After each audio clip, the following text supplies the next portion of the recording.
तुम्ही या ठिकाणी गेल्या 35 दिवसापासून या मैदानावरती ठाण मांडून बसलेले आहात। महाराष्ट्रामधील 35,000 65,000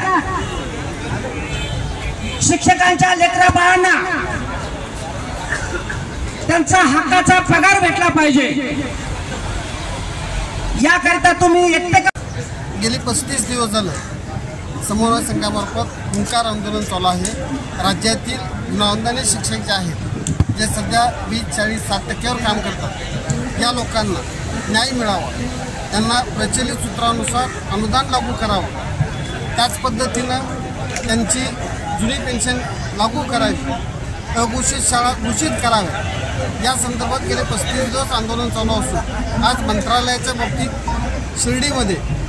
माननीय शिक्षण मंत्री केसरकर साहेब यांनी सांगितलं की 18 तारखेला कॅबिनेटला हा निर्णय घेतला जाईल। पण आज 18 तारीख गेली, 19 तारीख गेली, शिक्षण मंत्री महोदयांच्या निर्णयाकडे संपूर्ण राज्यातील शिक्षकांचं लक्ष लागलेलं असून लवकरच कॅबिनेटला हा निर्णय घ्यावा आणि समन्वय संघाला जे गेले 35 दिवस शिक्षक थांबले, ज्या शिक्षकांना मैदानातून चांगल्या हस्ते परत पाठवण्याची तजवीज करावी, हीच नम्र